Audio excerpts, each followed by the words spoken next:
झारखंड मुक्ति मोर्चा का स्थापना दिवस समारोह उपराजधानी दुमका में बहुत धूमधाम से मनाया गया। इसी समारोह में झामुमो ने कुछ महत्वपूर्ण संकल्प पारित किए हैं।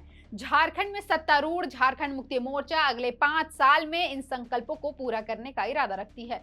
झामुमो ने वैसे तो 50 संकल्प पारित किए हैं, लेकिन हम यहाँ 4-5 महत्वपूर्ण संकल्पों की चर्चा करेंगे जो नीतिगत रूप से झारखंड से सीधे जुड़े हैं, जिनसे राज्य और केंद्र के बीच टकराव की संभावना है और जिनका जनहित से सीधा मतलब है। इन संकल्पों में केंद्र के पास कोल रॉयल्टी के बकाया 1.36 लाख करोड़ रुपए की मांग, 1932 खतियान आधारित स्थानीयता, नियोजन नीति लाना और सीएए, यूसीसी और एनआरसी कानून को खारिज करना शामिल है।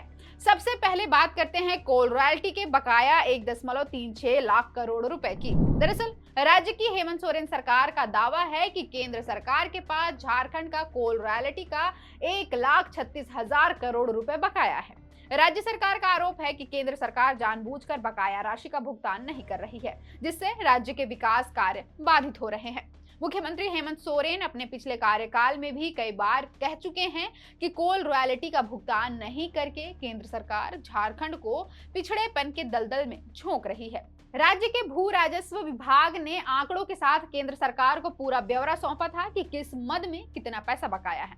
इसे लेकर मुख्यमंत्री हेमंत सोरेन पीएम को चिट्ठी भी लिख चुके हैं।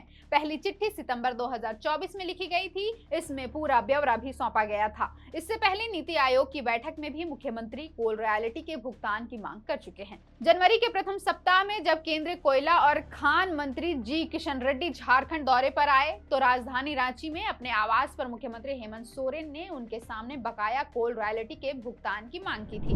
हालांकि इससे पहले संसद के शीतकालीन सत्र के दौरान पूर्णिया के सांसद पप्पू यादव ने लोकसभा में सवाल किया था कि झारखंड को उसके कोल रॉयल्टी का बकाया कब मिलेगा। जवाब में केंद्रीय गृह राज्य मंत्री ने कहा था कि ऐसा कोई बकाया नहीं है। इस जवाब से झारखंड में खूब आक्रोश था। झामुमो के केंद्रीय महासचिव सुप्रियो भट्टाचार्य ने कहा था कि यदि हमें कोल रॉयल्टी की बकाया राशि का भुगतान नहीं किया गया तो खनन कंपनियां झारखंड में एक फावड़ा तक नहीं चलने देंगी। वहीं भू राजस्व विभाग की ओर से इस संबंध में कानूनी कार्रवाई की बात भी कही गई थी। केंद्रीय कोयला मंत्री के आश्वासन के बाद अभी तक बकाया कोल रॉयल्टी को लेकर केंद्र की ओर से कोई ठोस पहल नहीं दिख रही है। इधर झारखंड में सत्तारूढ़ झारखंड मुक्ति मोर्चा ने फिर से इसकी मांग उठाई है। दिलचस्प बात यह है कि राज्य के बीजेपी नेता कोल रॉयल्टी की बकाया राशि को मनगढ़ंत बताते हैं। खुद प्रदेश बीजेपी अध्यक्ष बाबूलाल मरांडी कह चुके हैं कि राज्य सरकार कोई ठोस ब्यौरा जारी नहीं करती है। तय है कि इस मामले में फिर राज्य और केंद्र के बीच टकराव की संभावना बढ़ेगी। झामुमो ने 1932 के खतियान आधारित स्थानीयता नीति लाने का संकल्प पारित किया है। गौरतलब है कि यह बिल पिछली सरकार में 2 बार विधानसभा से पारित हो चुका है, लेकिन केंद्र सरकार की मंजूरी नहीं मिली है। सितंबर 2022 में पहली बार इस बिल को कैबिनेट की मंजूरी मिली थी। इसी साल नवंबर महीने में विधानसभा के विशेष सत्र में इस बिल को विधानसभा से पारित किया गया था। हालांकि यह अभी तक कानून नहीं बन सका है। इस बिल के मुताबिक जिन लोगों के पास 1932 का खतियान होगा वही झारखंड के स्थानीय नागरिक माने जाएंगे। राजभवन से इस बिल को 2 बार लौटाया गया। अब झामुमो ने फिर संकल्प पारित किया है। यह 2019 में झामुमो के चुनावी मैनिफेस्टो का भी हिस्सा था। झामुमो ने संकल्प पारित किया है कि केंद्र सरकार द्वारा लाए गए और लाए जाने वाले कुछ कानूनों को राज्य में लागू नहीं होने दिया जाएगा। झामुमो ने संकल्प में कहा कि सीएए, एनआरसी और यूसीसी कानून को झारखंड में लागू नहीं होने देंगे।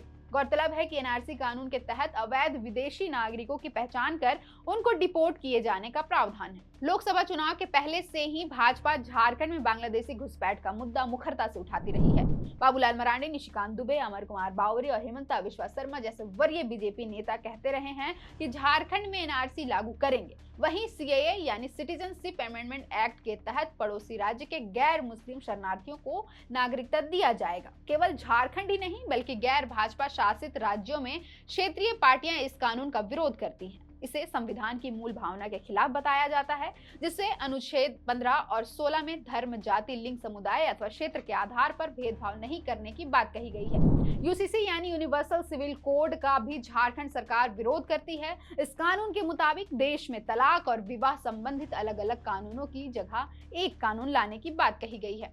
उत्तराखंड यूसीसी लागू करने वाला पहला राज्य भी बन गया। इस कानून के मुताबिक हिंदू विवाह अधिनियम, विशेष विवाह अधिनियम और मुस्लिम पर्सनल लॉ की जगह एक ही नागरिक संहिता होगी। इसे समान नागरिक संहिता कहा जाएगा। झामुमो ने संकल्प पारित किया है कि इन तीनों कानूनों को झारखंड में खारिज किया जाएगा। जाहिर है कि इससे भी केंद्र और राज्य के बीच टकराव बढ़ेगा। गौरतलब है कि हालिया संपन्न विधानसभा चुनाव में झारखंड मुक्ति मोर्चा, कांग्रेस और आरजेडी गठबंधन को 81 में से 55 विधानसभा सीटों पर जीत मिली है। बहुमत के 42 सीटों के मुकाबले 55 विधानसभा सीट प्रचंड बहुमत हैं।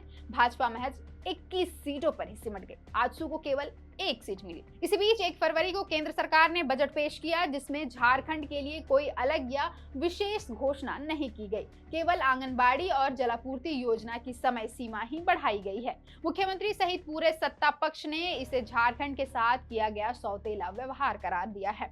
झामुमो ने बड़े संकल्प पारित किए हैं। देखिए यह बात कितना आगे बढ़ती है। फिलहाल के लिए नहीं। मेरा नाम है अवंतिका और आप देख रहे थे द फोर्थ पिलर।